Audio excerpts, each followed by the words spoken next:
जय हिंद साथियों, जय श्री राम, जय बजरंगबली, हर हर महादेव। मित्रों, आज श्री रामचरितमानस अक्षरशः कथा ज्ञान यज्ञ के हम लोग अगले पड़ाव में अयोध्या कांड के दोहा संख्या 77 से आगे और पृष्ठ संख्या 335 से आगे बढ़ रहे हैं। पिछले दिवस में हमने देखा कि किस प्रकार से चक्रवर्ती सम्राट महाराजा दशरथ जी प्रभु श्री रामचंद्र जी को आग्रह करते हैं और अपनी बात कहते हैं कि कार्य कोई भी कर रहे लेकिन दंड दूसरे को मिलता है, ये कैसा विधान है। राम जी को बार बार गले लगाते हैं और किस प्रकार से वह सुमंत जी को आदेश देंगे, आगे हम लोग देखते हैं। प्रभु श्री रामचंद्र जी किस प्रकार से वहां से विदा लेते हैं। अगली कड़ी में इस महान यज्ञ में आप लोग शामिल हों। इस श्रेष्ठ महाकाव्य के द्वारा, महाकाव्य जो गोस्वामी तुलसीदास जी के द्वारा रचित है, उसको पूरी दुनिया में प्रसारित करने में आप सहभागी बने। आइए, गोस्वामी जी लिखते हैं कि राय राम राख नहीं तलागी, बहुत उपाय किए छलो त्यागी। लखी राम रुख रहत न जाने, धर्म धुरंधर धीर सयाने। इस प्रकार से राजा ने श्री रामचंद्र जी को रखने के लिए छल छोड़कर बहुत से उपाय किए, पर जब उन्होंने धर्म धुरंधर और धीर और बुद्धिमान श्री राम जी का रुख देख लिया तो वो समझ गए कि अब यह रुकने वाले नहीं हैं। तब नृपसीय लायुर लीन्ही, अतिहित बहुत भांति सिख दीन्ही। कही बन के दुख दुसह सुनाए, सासु ससुर पितु सुख समुझाए।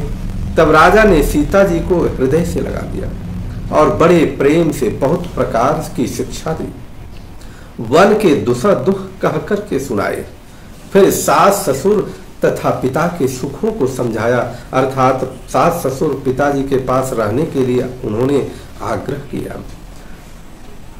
सिय मनुराम चरण अनुरागा, धरुन सुगम बनु विषमो न लागा। और सबही सिय समुझाई, कहीं कहीं विपिन विपत्ति अधिकाई।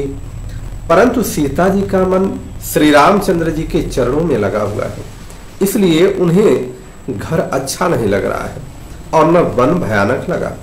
फिर वह सब लोगों ने भी वन की विपत्तियों की अधिकता बता बताकर सीता जी को समझाने का प्रयास किया। सचिव नारी गुर नारी सयानी, सहित स्नेह कहीं मृदुबानी। तुम कहूँ तौन दीन बनवासु, करहूँ जो कहीं ससुर गुर सासु। इस प्रकार से मंत्री सुमंत की पत्नी और गुरु वशिष्ठ जी की स्त्री अरुंधति जी तथा और भी चतुर स्त्रियां स्नेह से के साथ कोमल वाणी कहती हैं राजा ने तुमको तो वनवास नहीं दिया है, इसलिए जो ससुर गुरु और सास कहें तुम तो वही करो। देखिए, यहाँ श्रेष्ठता है श्री रामचरितमानस में कि जब किसी भी व्यक्ति को या किसी भी अमुख शक्ति को आप अपना मान लेते हैं तो उसी में पिता होते हैं, उसी में माता होते हैं, उसी में भाई बहन, सब कुछ उन्हीं के अंदर निहित होते हैं। ऐसा प्रभु श्री रामचंद्र जी, लक्ष्मण जी, माता सीता जी तीनों को बहुत प्रकार से जब अलग अलग लोगों ने समझाया था तो यह देखने को मिलता है। सिख शीतलिहित मधुर मृदु, सुनि सीतहीन सुहानी। शरद चंद चंदिनी लगता, जनु चकैया कुलानी। यह शीतल हितकारी मधुर और कोमल सीख सुनने पर भी सीता जी को अच्छी नहीं लगी। वे इस प्रकार व्याकुल हो गई कि मानो शरद ऋतु के चंद्रमा की चांदनी लगते ही चकई व्याकुल हो जाती है। सिय सकुच बस वो तरुण देई, सो सुनि तमकी उठी कैकेयी। मुनि पट भूषण भाजनयानी, आगे धरी बोली मृदुबानी। सीता जी संकोचवश उत्तर नहीं देती है। इन बातों को सुनकर कैकेयी तमक करके उठी। उसने मुनियों के वस्त्र, आभूषण और बर्तन लाकर श्री रामचंद्र जी के आगे रख दिए और कोमल वाणी से कहा, क्या नृपहि प्राण प्रिय तुम रघुवीरा, शील सनिहन छाड़ी भीरा, सुकृतु सुजसु परलोक नसाऊं, तुम ही जान बन कहीं न काऊं। हे रघुवीर, राजा को तुम प्राणों के समान प्रिय हो। भीरु अर्थात प्रेमवश दुर्बल हृदय के राजा शील और स्नेह नहीं छोड़ेंगे। पुण्य, सुंदर, यश और परलोक चाहे नष्ट हो जाए पर तुम्हें बन जाने का वो कभी नहीं कहेंगे। अर्थात कैकेयी विभिन्न प्रकार से कहने लगी कि इनका पुण्य नष्ट हो जाएगा, सब कुछ हो जाएगा, लेकिन तुम्हें जाने के लिए नहीं कहेंगे। अर्थात वो संकेत देती हैं कि आपको पुण्य की रक्षा करनी होगी। अस विचारी सोई करहूं जो भावा, राम जननी सिख सुनि सुख पावा, भूप ही बचन बान सम लागे, करही न प्राण पयान अभागे। ऐसा विचार कर जो तुम्हें अच्छा लगे वही करो। माता की सीख सुनकर श्री रामचंद्र जी ने बड़ा सुख पाया, परंतु राजा को ये वचन बाण की समान लगे। अब भी अभागे प्राण क्यों नहीं निकल जाते, ऐसा राजा सोचते हैं।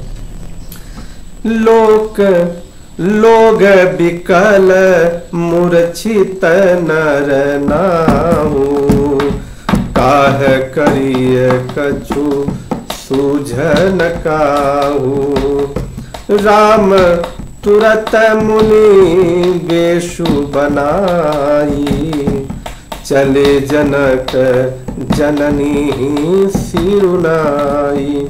राजा मूर्छित हो गए, लोग व्याकुल हैं, किसी को कुछ सूझ नहीं पड़ता कि क्या करें। श्री रामचंद्र जी तुरंत मुनि का वेश बनाकर और माता पिता को सिर नवाकर चल दिए।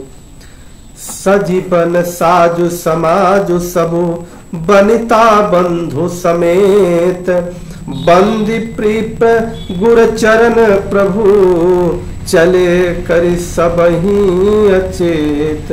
वन का सब साज सामान सजकर वन के लिए आवश्यक वस्तुओं को साथ लेकर श्री रामचंद्र जी, श्री सीता जी और भाई लक्ष्मण जी सहित ब्राह्मण और गुरुदेव के चरणों की वंदना करके सबको अचेत करके चल दिए। सारे लोग व्याकुल हो गए। निकसी वशिष्ठ द्वार भय ठाढ़े, देखे लोग विरह दब दाढ़े, कहीं प्रिय वचन सकल समुझाए, विप्र वृंद रघुवीर बुलाए।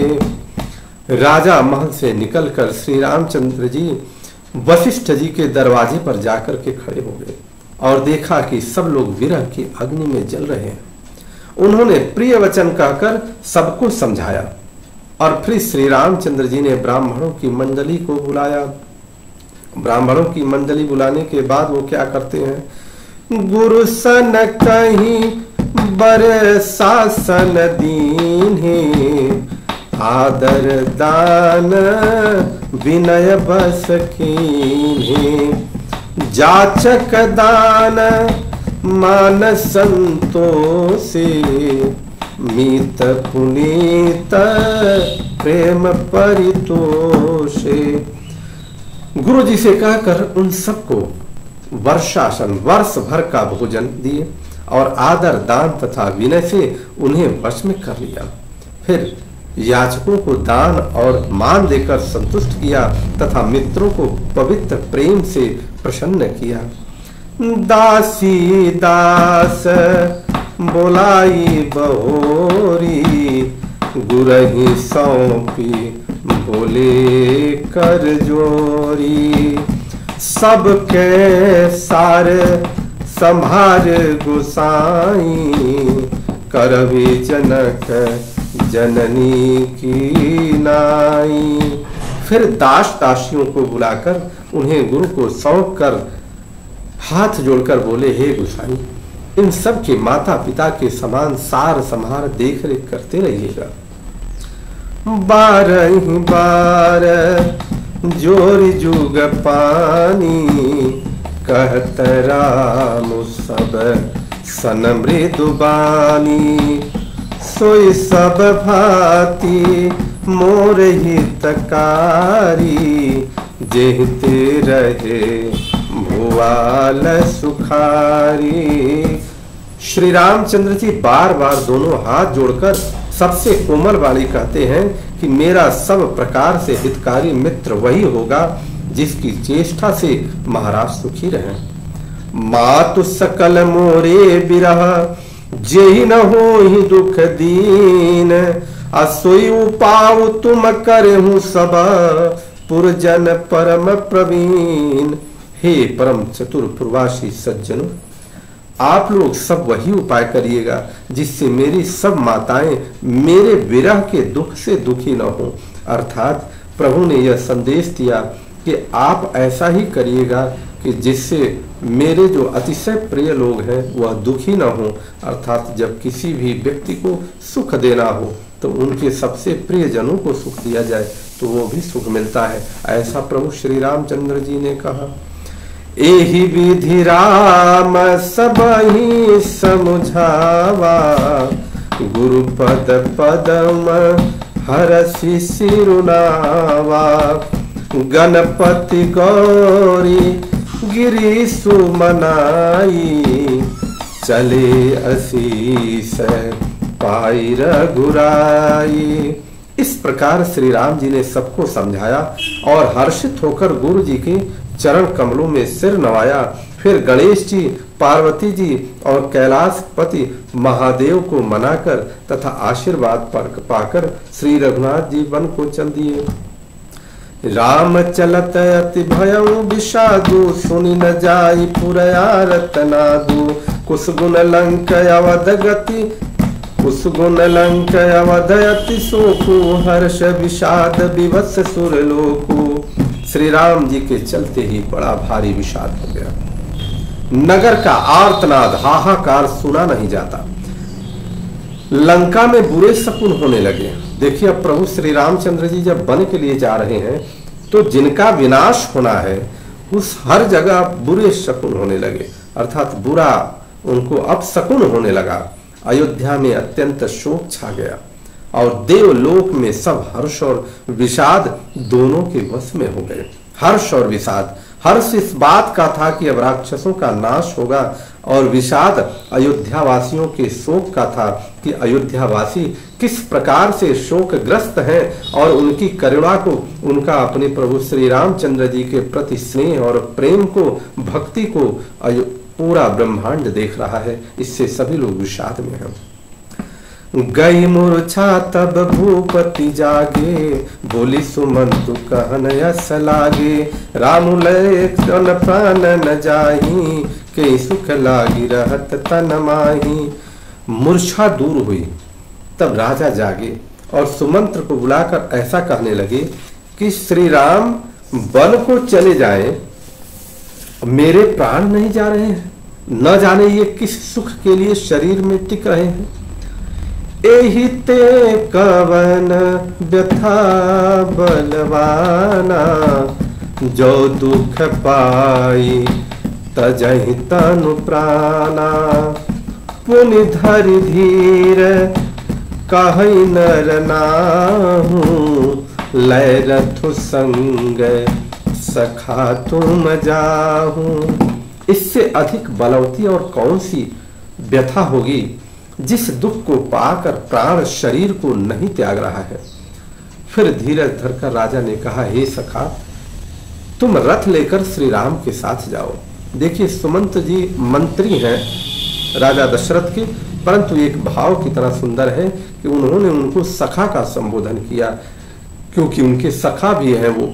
और वो कहते हैं कि रथ लेकर के राम के साथ जाओ। क्या सुठी सुकुमार कुमार दो, जनक सुता सुकुमारी, रथ चढ़ाई देखराई बनू, फिर गए दिन चारी।